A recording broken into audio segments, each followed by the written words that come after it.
On se trouve aujourd'hui dans la semaine qui est juste avant Rosh Hashanah. Rosh Hashanah, comme on sait, c'est pas juste le commencement de l'année, et c'est la tête de l'année. Ça veut dire quoi, la tête de l'année? Comme on comprend que la tête, elle influence le corps entier. Donc, celui qui a une bonne tête, alors tout ce qu'il fait, il le fait d'une manière différente. Alors, la même chose, le Rosh, le début de l'année, c'est la tête de l'année, va nous influencer sur toute l'année. C'est pour cela qu'il faut faire, comme on a dit dans les cours d'avant, attention à certaines choses, ce qu'on peut manger à Rosh Hashanah, comment se conduire, il y en a qui font attention de pas dormir Rosh Hashanah, parce que pour ça qu'on prend de la pomme, on la trempe dans le miel, il y en a qui ont d'autres simanim, d'autres signes, parce que ce qu'on fait Rosh Hashanah va influencer toute l'année. Alors cette année, Bezrat Hashem, on a une année spéciale, parce que cette année, Rosh Hashanah va tomber Shabbat. Et on sait que quand Rosh Hashanah tombe Shabbat, on ne sonne pas du shofar de Shabbat. On va sonner du shofar dimanche, mais Shabbat, on va pas sonner du shofar. Alors, si on regarde les textes, il y a marqué pourquoi on sonne pas du shofar quand Rosh Hashanah tombe Shabbat, de peur que quelqu'un vienne à transporter le shofar Shabbat. Tout le monde sait que dans un endroit où on n'a pas de hérouve, un juif n'a pas le droit de transporter, d'accord? On n'a pas le droit de transporter dans un endroit où il n'y a pas de hérouve quelque chose dans un lieu public. Dans la maison, c'est sûr qu'on a le droit de transporter, mais dans un lieu public, on n'a pas le droit de transporter quelque chose plus de 4 amot. 4 amot, c'est une mesure qui est équivalente à peu près à 2 mètres. Donc, c'est un peu moins que 2 mètres, mais à peu près. Donc, on n'a pas le droit de transporter. Si quelqu'un, il se trouve dans un lieu public et qu'il ramasse quelque chose, il veut faire quelques pas avec et le donner à son ami, il va faire une interdiction Shabbat. Alors, puisqu'on n'a pas le droit de transporter, on avait peur que si on dit à quelqu'un, tu dois sonner du shofar. Et le gabaï, ou je sais pas qui, il a oublié d'amener le shofar à la synagogue. Il va avoir très très honte. Il va pas savoir comment faire. Comment je vais faire? Je vais arriver à la synagogue, il n'y a pas de shofar. Il y a 350 personnes qui sont venues pour écouter le shofar. Qu'est-ce que je fais? Il risque d'amener le shofar de sa maison et de l'amener à la synagogue, et le gars, il va même pas savoir, il va venir, il va sonner. Alors, puisqu'on a peur que on fasse une interdiction Shabbat, de transgresser la kedusha, la sainteté du Shabbat, puisqu'on a peur que quelqu'un vienne faire une avéra Shabbat, une transgression de Shabbat. C'est pour cela qu'on a fait, les chachamim ont fait un décret, comme quoi on n'a pas le droit de sonner du shofar quand cela tombe le jour du Shabbat. Alors comme Rosh Hashanah c'est 2 jours, alors le deuxième jour on sonnera du shofar mais pas le premier jour. Ça c'est le sens simple. Mais dans la Chassidut il expliquait qu'au fait il est expliqué quelque chose que c'est pas comme on croit que c'est que quelque chose de négatif, afin que quelqu'un ne vienne pas transgresser le Shabbat. Dans la Chassidut il a expliqué que la mitzvah de Rosh Hashanah, c'est la mitzvah du shofar. Et c'est quoi le shofar? Au fait, le shofar, c'est de demander à Kadosh Baruch Hu de régner sur nous. Et comme la Gemara, elle dit, dans Masechet Rosh Hashanah, le fait qu'on va sonner du shofar, on va faire qu'Akadosh Baruch Hu veuille régner sur nous. Alors, il y a plusieurs raisons pourquoi. Le Rassag, un des commentateurs, il ramène comme ça, il dit que une des raisons qu'on sonne du shofar, c'est que quand on veut couronner un roi, d'accord, au début de son royaume, on sonne des chatzrotzot, donc on va sonner des trompettes, afin que tout le monde entende la vraie nouvelle qu'il y a un nouveau roi qui est venu à régner sur le peuple. Alors la question qui se pose, c'est si c'est cela, comment c'est possible qu'est-ce qui se passe Shabbat? Quoi, Shabbat, il va pas régner. On n'annonce pas à tout le monde qui doit régner. On avait déjà mentionné ça l'année dernière dans le cours, que le Baal Shem Tov, il explique, le shofar, c'est le cri du fils du roi qui s'est éloigné du roi. Le roi, il a envoyé son fils, il a envoyé afin que dans son règne, il y ait que les paysans qui habitent dans son règne, il y avait un endroit dans ce règne où tout le monde se conduisait d'une manière très, très barbare. Il a voulu qu'ils apprennent comment se conduire comme des gens normaux, comme des gens nobles. Et le but du fait qu'il a envoyé son fils là-bas, c'était que il rende les gens, les paysans, un petit peu plus normal, un petit peu plus nobles. Et quand le fils il arrive là-bas, au lieu de rendre les gens plus nobles au début, il se conduit comme il faut, puis il a des souliers, il s'habille comme il faut, il parle comme il faut, il se coupe les cheveux. Et puis doucement, tout le monde se moque de lui, tout le monde se rigole. Hey, comment tu te conduis? Qu'est-ce que tu fais? Tu es bizarre, toi, avec ta conduite. Comment tu es? Qui tu es? Bah. À la fin, il voit que tout le monde fait ça. Il n'a pas besoin même de voir les choses sur un écran. Il voit autour de lui. Il voit que tout le monde se moque de lui. Il se dit, c'est pas possible. Je dois m'accoutumer aux gens qui sont autour de moi. Et c'est ce qu'il fait. Il commence doucement, au début, il commence à enlever ses chaussures, parce que tout le monde se moque. Tu mets des chaussures, à quoi ça sert? Tu manges avec des fourchettes. À quoi ça sert une fourchette? Tu prends avec la main, tu mets directement. Et doucement, tellement on se moque de lui qu'il commence à être exactement comme tout le monde. Il s'habille comme tout le monde, il parle comme tout le monde, comme tout le monde. Un jour, le roi, il sort. Alors, comme on a vu avec le Rassag, non seulement quand on déclarait que le roi devient roi, mais quand même quand il sortait dehors, quand il arrivait dans un endroit, alors tout le monde sonnait, tout le monde se met à sonner. Et là, le fils, il voit, qu'est-ce qui se passe? C'est quoi? Il se rappelle les bruits du royaume. Je dois absolument voir mon père. Il veut s'approcher de son père. Et quand il veut s'approcher de son père, les gardes du corps, les soldats, ils disent à ce monsieur qui est au fait le fils du roi, mais personne ne le reconnaît en tant que fils du roi. Va-t'en de là, on veut pas te voir, et surtout ne t'approche pas du roi. Qu'est-ce qu'il a fait? À un moment, il s'est rappelé que c'était un prince, il s'est rappelé d'où il venait, et qu'est-ce qu'il devait faire, et quel était son rôle dans le monde. Alors quand il s'est rappelé de tout ça, d'un coup, il a eu une envie de se rapprocher du roi. Et il s'est mis à crier, papa, comme ça il s'est mis à crier. Les gardes, les soldats, ils étaient très en colère contre lui. Ils voulaient le faire taire. Mais là, le père, le roi, il a entendu la parole de son fils. Il a entendu le cri de son fils. Et quand il a entendu le cri de son fils, alors il a compris que c'était son fils. Il a reconnu son fils. Et il a eu envie de venir parler à son fils. Et ça, c'est Rosh Hashanah. Rosh Hashanah, ça mène une envie à Akadosh Baruch Hu de vouloir régner sur nous, de vouloir nous reconnaître, de vouloir être près de nous. On dit que Rosh Hashanah, c'est le ta'anoug, c'est de faire le ta'anoug, de faire le plaisir chez Akadosh Baruch Hu d'être le roi sur nous. Alors la question, elle se pose encore plus. Comment on peut, Rosh Hashanah, parce que ça tombe Shabbat, de pas sonner du shofar?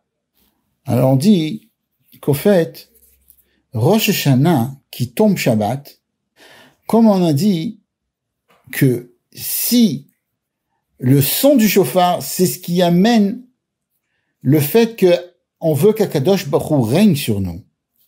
Au fait, le fait même que Shabbat est là, quand le peuple juif il garde le Shabbat, et le Shabbat ne vient pas, c'est pas comme le Yom Tov. Le Yom Tov, c'est le travail de l'homme. Le Yom Tov, pourquoi? Parce que le Yom Tov, qui c'est qui déclarait que c'était Yom Tov? C'était le peuple juif qui comptait les mois et qui faisait Kiddush HaChod et qui sanctifiait le mois. Et le fait que le peuple sanctifiait le mois, c'est ça ce qui a mené le fait qu'on pouvait faire Yom Tov. Par contre, Shabbat, Shabbat, c'est de soi-même. Shabbat, ça vient d'Akadosh Baruch Hu. Et c'est pour ça qu'on dit, Mekadesh Israël vazmanim, qui sanctifie Israël et les Zmanim, et les Zmanim c'est et les Yom Tov, parce que c'est Israël qui crée le Yom Tov. C'est Israël qui, grâce au peuple juif, alors c'est Israël qui va décider quand c'est que ça va être Yom Tov. Comme j'ai expliqué tout à l'heure que comment on sait quand c'est Yom Tov, parce que Yom Tov, on sait que c'est à une certaine date, et qui c'est qui déclare, qui fait le fait que ça soit Rosh Chodesh, que la date, qu'on dit quelle date, elle existe, c'est grâce à que le Beit Din, il décide de faire Kiddush HaChodesh, de sanctifier le mois. Donc si on veut, c'est le peuple juif qui donne la possibilité de faire Yom Tov. Par contre, Shabbat, c'est pas du tout ça. Qui c'est qui donne la possibilité de faire Shabbat? C'est pas une déclaration d'un Beit Din ou d'un autre Beit Din. Le fait que Akadosh Baruch Hu a créé le monde en 7 jours, alors c'est ça qui donne la possibilité de faire le Shabbat. C'est pour ça qu'on dit Mekadesh ha-Shabbat ve Israël vazman. Quand c'est et Shabbat et Yom Tov. Donc on dit Mekadesh ha-Shabbat, ça vient d'Akadosh Baruch Hu, c'est pas nous qui faisons quoi que ce soit. Et au fait, si on comprend bien, d'après cela, la Kedusha du Shabbat, la sainteté du Shabbat, elle est tellement haute, elle est tellement puissante qu'il n'y a pas besoin du travail du peuple juif qui va sonner du chauffard. Parce que Shabbat est tellement élevé que c'est une autre ligue. On n'a pas besoin de sonner du chauffard. Parce que le son du chauffard, il est entendu de soi-même. C'est pas nous qui avons besoin de chauffard. Le fait même qu'on vient à Rosh Hashanah, qu'on veut se rapprocher d'Akadosh Baruch Hu, c'est comme si le cri, d'accord, le cri du fils du roi venait sans cri. C'est comme si le roi automatiquement de lui-même, il vient et il regarde où il est mon fils. Il n'y a pas besoin du cri, il est là. Et alors le rabbi dit, si c'est cela, alors comment ça se fait que Rosh Hashanah qui tombe Shabbat, on sonnait quand même dans le Beit HaMikdash. Alors le sens simple, comme on a dit, c'est parce que dans le Beit HaMikdash, il y a personne qui va pouvoir transgresser le Beit HaMikdash, de transporter un chauffard dans un lieu public. Donc on sonnait dans un Beit HaMikdash. Dans le Beit HaMikdash, on sonnait même Shabbat. Mais d'après la Chassidoute, il expliquait que dans le Beit HaMikdash, et Shabbat, et le son du chauffard, ça, c'est une lumière extraordinaire. Alors, si c'est juste Shabbat, alors il n'y a pas besoin du chauffard, parce que Shabbat, c'est plus élevé. Le fait même de sanctifier le Shabbat, c'est une lumière qui vient de se rapprocher d'Akadosh Baruch Hu, qui est encore plus élevée que si on sonne du chauffard. Mais si on sonne du chauffard dans le Beit HaMikdash Shabbat, ça c'est déjà quelque chose, ça c'est une autre ligue. Et le rabbi il dit, si c'est cela, alors on sait que le travail de Rosh Hashanah, ça doit être le travail de l'homme. Alors si c'est le travail de l'homme, comment par le fait qu'on ne sonne pas du chauffard, on a fait quelque chose? Puisque Rosh Hashanah, tout ce qu'on nous demande, c'est Tamluchun Alechem. On demande à l'homme de faire régner Akadosh Baruch Hu dans le monde. Mais d'après ce qu'on vient d'expliquer, c'est plus l'homme qui fait régner, c'est le Shabbat, c'est le fait qu'il y a un Shabbat, c'est ça ce qui fait régner. Alors Rabbi il explique que au fait Shabbat, notre travail, c'est de ne pas sonner du chauffard. Oui, on fait un travail. Quoi? De ne pas sonner. Des fois, de ne rien dire, c'est aussi de dire quelque chose. Des fois, de savoir ce qu'on sait pas, c'est aussi de savoir. Je sais pas. Le fait qu'on ne sonne pas Shabbat, c'est comme si au fait, on dit à Kadosh Baruch Hu, on dit quelque chose. On dit à Kadosh Baruch Hu, on ne peut pas sonner Shabbat parce que la Kedusha du Shabbat, elle est tellement grande. Tu es tellement grand à Kadosh Baruch Hu que tu nous as donné le Shabbat. Ta Kedusha, ta sainteté, elle est tellement grande.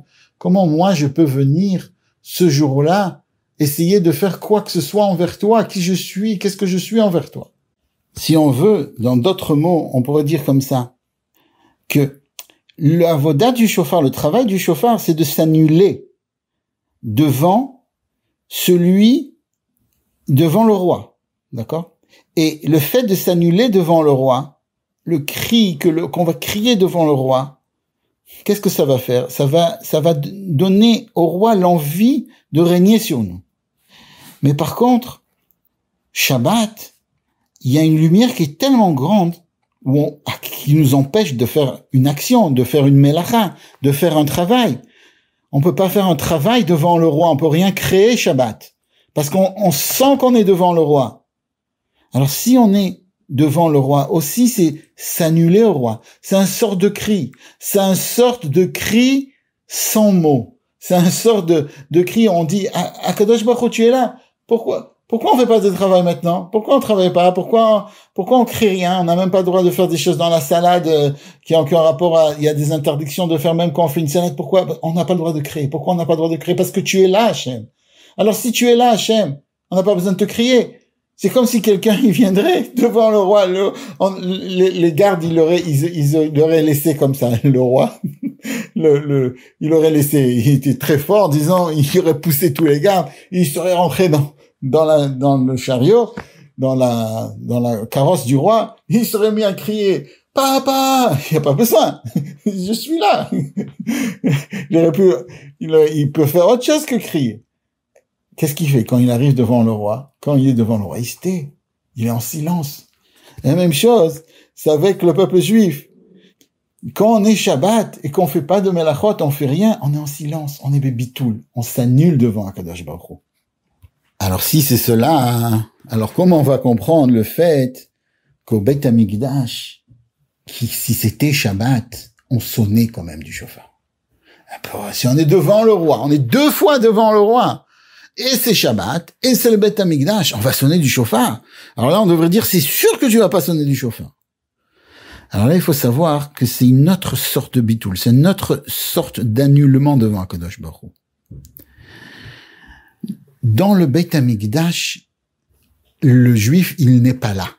Ça veut dire quoi? Il est là. Mais il se sent pas lui-même. Il est tellement annulé à Akadosh Baruch Hu qu'il se sent même plus le fils du roi. Il est rien. Akadosh Baruch Hu est dans lui et une entité avec lui. Il se sent comme une neshama, comme une âme. Alors dans ce cas-là, il n'y a plus cette question « je suis là et je suis annulé à Hachem, donc comment je peux faire quelque chose ?» Il n'y a pas « je peux faire », je suis pas là. Je suis complètement annulé à toi, Hachem. Ce mahmar-là, il a été prononcé par le rabbi dans l'année Tafshin Mem Tet. Tafshin Mem Tet, c'est 1989. Quand le rabbi, il a dit ce mahmar, c'est un mahmar qui est très profond. Tafshin Mem Tet, c'est sorti comme cette année. Je crois que la majorité des dates de Tafshin Mem Tet sont sorties comme cette année. Celui qui veut regarder dans les livres du rabbi, donc il peut voir que ça s'est passé de la même manière. Et quand le rabbi, il a dit ça, après ce mahmar très long, il a fait un mirtav klali, il a écrit une lettre à tout le monde. Et il a demandé dans le mirtav klali de Tafshin Mem Tet, ce mirtav klali, c'était une lettre générale que le rabbi, il publiait pour tous les béné ou benot Israël, les enfants, pour tous les filles et les fils du peuple juif. Bah, il dit comme ça. Là-bas, le rabbi, il dit, si c'est cette année, Rosh Hashanah, ça va tomber Shabbat. Et le rabbi nous demande de faire le troisième niveau d'annulation devant Akadosh Baruch Hu. Au fait, quand on fait quelque chose, quand on fait une mitzvah, on doit penser que l'essentiel est, pas que je suis là, mais que l'essentiel est que la mitzvah soit faite, que la mitzvah est là. Moi, je suis pas important. C'est pour ça que quand on va faire une mitzvah, le rabbi nous demande, on va le faire besever panim yafot avec on va faire comme il faut la mitzvah. Parce que l'essentiel c'est pas moi. Moi, je suis juste une main qui va donner. Mais au fait, je suis là pour être bebitul à Kadosh Baruch Hu, pour être annulé à Kadosh Baruch Hu, pour faire la volonté divine. C'est pas moi je fais la volonté divine. Il faut le faire d'une manière que la volonté divine soit faite de soi-même. Puisque ce qu'on veut le Beit HaMikdash. Donc, au fait, ce qu'on doit commencer à faire, c'est sonner dans le Mikdash. Comment on peut sonner dans le Mikdash? Shabbat. Comment on peut le faire? C'est pas que, on peut le faire quand chacun de nous, quand il va faire une mitzvah, quand il va s'approcher de quelqu'un, il doit annuler son sentiment personnel à nuit et être complètement bitoul, complètement annulé devant Akadosh Baruch Hu. Et à chaque fois se dire, c'est pas important ce que moi je sens, c'est important ce que Akadosh Baruch Hu il veut. D'accord? Et ça, on peut dire que c'est le travail qu'Akadosh Baruch Hu nous demande en plus, encore plus cette année. De s'attacher à la divinité de telle manière que ce qu'on doit faire, ce qui est important, c'est pas nous, mais c'est Hachem. Comme Akadosh, comme on dit sur l'Admor Azaken qui disait, toujours il disait, moi, bon, ça c'était un niveau très haut, parce que nous, si on dit ça, ça veut presque rien dire, mais sur l'Admor Azaken, il disait, moi, je veux pas ton Gan Eden. La seule chose que je veux, c'est toi. Et en fait, lui, il savait c'était quoi le Gan Eden. Alors, nous, à notre niveau, on dit, moi, je veux pas être celui qui fait la mitzvah. Je veux que la mitzvah soit être faite. C'est sûr que, comment, elle va être faite par moi, mais moi, je suis qu'une main. Moi, c'est pas que comme si j'existais. Donc, il demande pas de nous, dans le Mirtav Kali, il demande pas de nous le deuxième niveau. D'être là et de dire, je peux pas faire la mitzvah parce que c'est Shabbat. Non. Il demande, Rabbi, quand il dit quelque chose, il faut qu'on essaye un tout petit peu d'arriver à un tout petit peu à ce niveau-là, d'être complètement annulé à Hachem. Et quand on fait une mitzvah, pensez, la seule chose qu'il y a, c'est Akadosh Baruch Hu. Et si on fait les choses comme ça, alors c'est sûr qu'on peut arriver à un niveau extraordinaire. Alors Bezrat Hashem, ce Rosh Hashanah qui est extraordinaire, comme on vient de dire, c'est un Rosh Hashanah qui commence Shabbat. Eh ben, puisque c'est le Rosh, le début, le commencement, alors qu'Akadosh Baruch Hu nous donne une année entière extraordinaire, Shana Tova, Ktiva, Vechatima Tova, à chacun du peuple juif, là où il se trouve, là où il soit, et bien sûr à tous nos auditeurs et à tout le peuple juif. Bebiat Mashiach Titkenu, Tekef Umiyad Mamash.